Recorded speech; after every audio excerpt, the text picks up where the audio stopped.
jeûner des produits qui sont pas bons. Donc vous allez jeûner des produits laitiers, d'autant qu'il n'y a pas que des facteurs de croissance dans les produits laitiers. Il y a quoi? Ah ben ça on va vous le dire. On va vous dire qu'il n'y a que du calcium.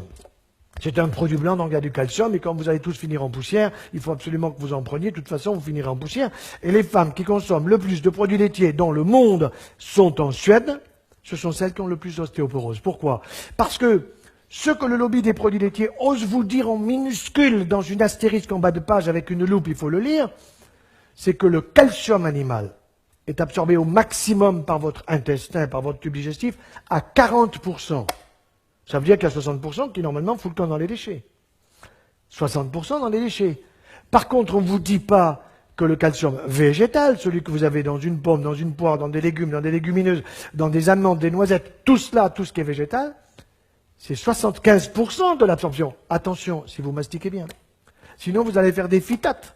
Et les phytates, vous les retrouverez tout simplement dans les déchets. Ça veut bien dire que le calcium végétal, c'est celui qui est le plus intéressant pour éviter une ostéoporose que je ne veux pas. Et que pour éviter cette ostéoporose, eh bien, il faut que je prenne plus de calcium végétal que de calcium animal, parce que le calcium animal, j'en absorbe 40%. Et si jamais j'en absorbe davantage, c'est possible. Si j'ai un leaky gut, c'est-à-dire si j'ai une porosité intestinale, la porosité c'est quoi? Vous avez un imperméable qui est poreux, il pleut, vous vous mouillez.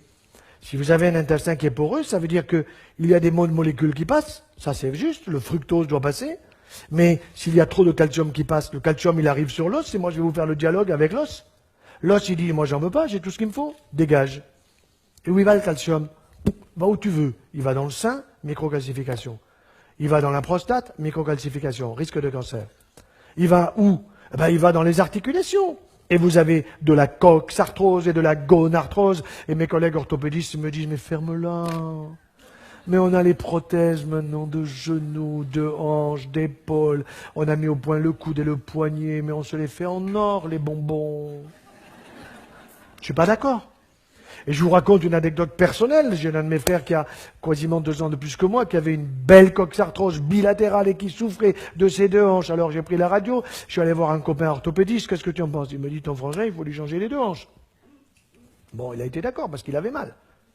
Alors on ne change pas les 2 en même temps, parce qu'il y a des risques emboligènes, etc. Donc c'est l'une après l'autre, à 3 ou 4 mois de distance.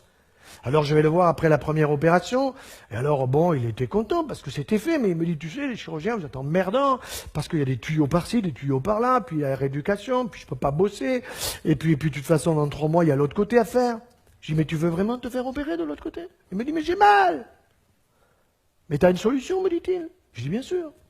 Mais c'est quoi ta solution? Eh ben, il faut que ta femme écoute la mienne. C'est aussi simple que ça. Il faut que tu arrêtes de bouffer du beurre, des béchamels, on mange très très bien chez toi.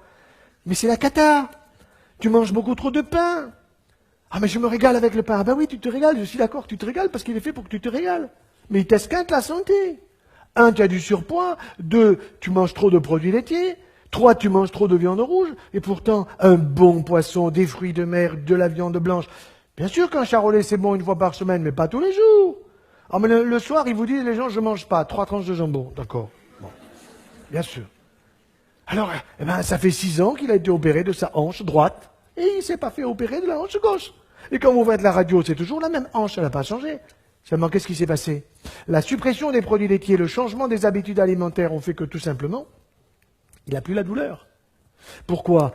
Parce que tout ce que vous consommez en produits laitiers, avec le yaya, le yaourt que je prescris la veille du départ dans l'au-delà. Vous connaissez Actimerde? Ça vous dit quelque chose? Bon.